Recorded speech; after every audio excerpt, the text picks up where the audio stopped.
All right, Alexander, let's talk about the deteriorating relationship between China and the United States. You sent me a statement before we did this video, and I believe you said that you have never seen such a statement come out of Chinese officials. This this harsh, this much criticism towards the U.S. You've never seen it. What's going on? We're going from bad Right, to worse, it seems, with right. China, US. Yeah, very much so. And I mean, this is an ominous statement, and it's from the Chinese Foreign Minister, Xi Gang. So he's been newly appointed. Before that, he was the Chinese ambassador to Washington, so he's an experienced diplomat. And he was not talking, off-piste.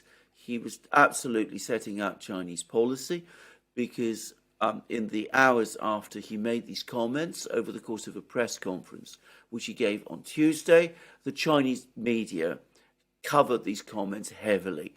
So undoubtedly, he was stating the clear opinions of the Chinese government.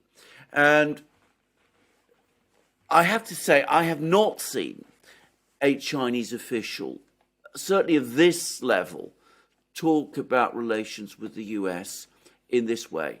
I mean, this was his first press conference, and he went for the US incredibly heavily. And what he basically said was this, He said, situation is becoming worse between the United States and China. The balloon incident was important because it demonstrated how viscerally some people in the United States feel about us, because the level of overreaction and hysteria about it was just off the scale. So we've drawn our conclusions from this. We see that the United States is clearly working to strangle our economy. It's trying to block exports of high technology to us. It's trying to hold our economic development back. It won't succeed in doing this, but of course this is leading to heightened risks, and the United States talks about establishing guardrails. This is Biden administration talk, by the way. Guardrails, in other words, that, you try to agree certain things which neither side will transgress, and that will keep relations stable. But what Xi Gang said is that the guardrails that the administration is talking about all apply to China. None of them apply to the US itself. The US is able to say and do to China whatever it wants. China supposedly should not respond. That is impossible. Those were his words. And he said the way we are heading, the way it's going, we are heading for a conflict. We are heading for an outright clash, and that will be a catastrophe for our peoples and for humanity potentially. But that's the direction. China doesn't want to go there, but the United States is driving this, and that's where we're going. So in effect, what Xi Gang is saying is that the United States is working now towards war with China. War, sanctions, the lot. How how does the US pull back from this? Well, this is the point, because what Xi Gang is basically questioning is whether the United States is able to pull back from this. Certainly, under this administration, I think his feeling is that it won't. I mean, people often make comparisons between, Donald Trump and Joe Biden. Under Trump, relations with China deteriorated. But remember, with him, it started initially as a trade issue. And of course, he was able to establish a good relationship at the beginning with Xi Jinping.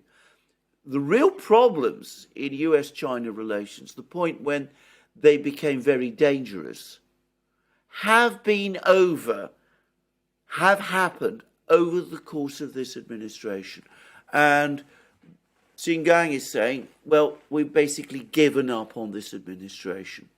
As far as we're concerned, things are going to continue to get worse, because this is an administration we can't trust, led by neocons who loathe us. And in the meantime, all we can do is strengthen our defences, and China has just announced a big increase in defence spending, 7%, and we're also going to strengthen our alliances. And Xi Jinping spoke a lot about, very good relations with Russia. We have Xi Jinping going to Russia very soon. Wang Yi was there, and things of that kind. So you can see what's coming. He also, by the way, complained about Ukraine. He said, that China hasn't, up to this point, supplied weapons to either side. We weren't involved in anything. Yet now we're being blamed for problems in Ukraine by the US, even though it's the US that caused this whole problem, this whole crisis in Ukraine in the first place. So you could see what the Chinese are thinking, that they're facing now a challenge from the US, which could potentially lead to war. They don't believe that under this administration things will change. They think they're heading towards a war. Perhaps Congress could act as a restraint, who knows? But I can't help but feel that some kind of big military clash is now over the horizon. And I have to say that fills me with an enormous concern. But I can't see how this can be avoided. And this is the worst possible time for Kevin McCarthy to go to Taiwan, but that apparently is what he's going to do. There was a report that the German defense minister, Pistorius, met with Lloyd Austin, and Pistorius said something along the lines of the U.S. is thinking of pivoting to Asia. Yes. I don't know if you read that. Yes. No, I think he did say. What do you make of that? He did say. Yeah, he did say it. Okay. Yes, he did say. And that's of course wholly consistent with this. But of course, this takes us back to the Ukrainian war, because of course the Germans must be looking upon all of that with horror. I mean, from their point of view, the Ukraine war was bad enough, but at least there is support for Ukraine war in Europe. There is even support for Ukraine war in Germany itself. After all, Ukraine is a European country. Russia is a European country. Europeans have long histories of difficult relations with the Russians. It's always possible to create a coalition in Europe to oppose the Russians. And the Europeans, to some extent at least, to a great extent, care about Russia because it is in their neighbourhood. And what Pistorius is basically saying is the Americans are now obsessed with China. China is their major focus. It's really what their principal concern is all about. So they've led us into this conflict in Europe over Ukraine, and now they're thinking of switching their focus to China and to the East, and they're going to leave us in the lurch. That's essentially, if you unpack the meaning behind Pistorius's words, that's essentially what he's saying.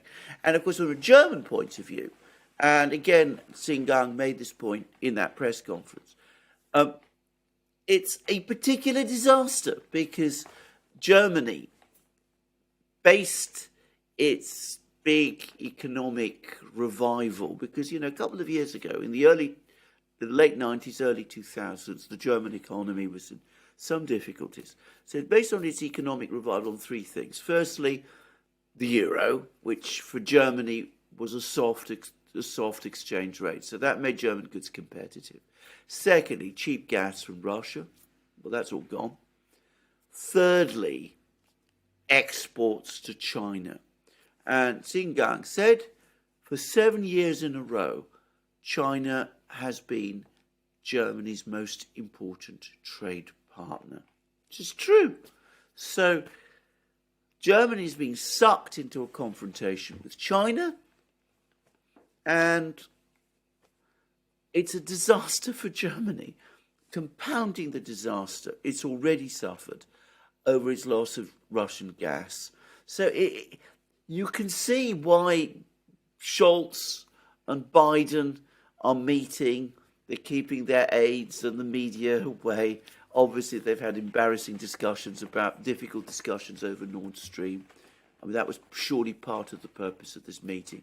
that's just taken place in Washington. But you can also see why the Germans must be very worried that the US is turning away to China, is focusing on China. The Germans are worried they're going to be left in the lurch, and Europe's going to be left in the lurch over Ukraine, and that the US is looking for a confrontation with China, which would be catastrophic for Germany.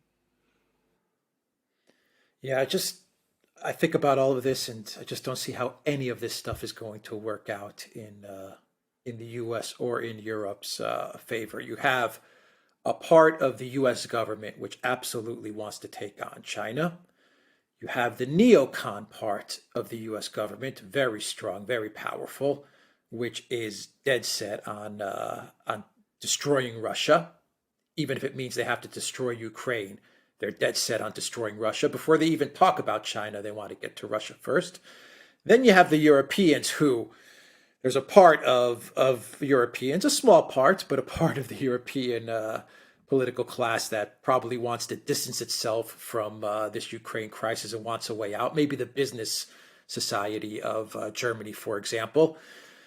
But then you have the other part of the EU political class, the neoliberal neocon class, which is not going to want to see the U.S. pivot to Asia, and they're going to do their very best to keep the U.S. focused on Ukraine, on fighting Russia. I'm thinking the Baltic states. I'm thinking Poland, Ursula von der Leyen, all Joseph Borrell. All these people are going to want to make sure that the U.S. Continues to focus on Ukraine and on fighting Putin. This is not going to end well any which way you take it, whether you're European, whether you're US, it's not going to end well because you have all these different factions that have boxed themselves in, and they all want to take on a different enemy or to accomplish different things. And the things that they want to accomplish, like regime change in Russia, regime change in China, is not going to work. You've brought China and Russia closer together. They're de-dollarizing. They've brought 80% of the world with them. This is a train wreck, of conflicting interests. It's an absolute train wreck, and you're absolutely right. And of course, the point is that there's nobody there that actually talks about restraint. I mean, that there's limits to what the US can do, what the West can do, what the West should do. They're basically now, you sense that they're arguing over who the enemy should be, whom we should attack. Should we attack the Russians? Should we continue attacking the Russians? Should we pivot to attacking the Chinese? There's even an article, by the way, today in the Daily Telegraph by Con Coughlin, all right, we don't take him hugely seriously in Britain, but anyway, it's there, which says we should attack Iran too. We should attack everywhere, everybody, all the time, in every single place. And it's extremely worrying. It's a very, very frightening situation. And it does talk to political class in Europe and in the United States, which is becoming desperate because they sense that, their position is weakening. Their moment of supremacy is going. They can't give up, however, on their project. And so each faction wants to double down on the part of the, on the conflict that most interests it. Some want to go after Russia. The Europeans principally want to go after Russia. The neocons in Washington want to go after Russia. The military, I suspect, in the US are more concerned about China. There's the foreign policy hawks in the US want to go after China. And instead of people moderating and thinking hard and asking, what should we do? We end up in a conflict with everyone. And, this has happened before. Other great powers have done this. I mean, Japan, in a way, did that in the 1940s when, in 1941, they attacked everybody, basically. They attacked the British, the French, to the extent that there were the French, the Dutch, and, of course, the United States, even as they had a war going on in China, which was already draining their resources. And they just eventually just threw all caution to the winds and they went for broke, and we saw how it ended. But that's essentially what we're starting to see now. Yeah, I think going for broke is the right word, because everything that I'm reading now is all about these countries in the global South, the rest of the world outside the collective West. They're going about their business. They don't have this fixation of attacking everybody. They're trading outside of the dollar now. It seems like they're disinterested in all of this stuff, and they just want to Absolutely. do business. And that's what Exactly. we're seeing. And this is hurting the collective West, and Yes. more specifically the US dollar as Yes. reserve currency. Yes. Yes. Absolutely correct. I mean, what it is doing is deepening and accelerating the crisis of the collective West. Instead of making the West stronger, it's making it weaker. You go back to the Ukraine war. Like many people, I said to myself at the beginning of the war, you can go back and see our programs then in February and March, that this has actually worked well for the administration, for the neocons in Washington. They've killed off the deepening ties between Russia, economic ties between the Russians and the Europeans. They've got the Russians involved in this war in Ukraine. It's come out well for them. With every day and week and month that continues, you can see that the opposite is the case. European economies are sinking. Living standards in Europe are sinking.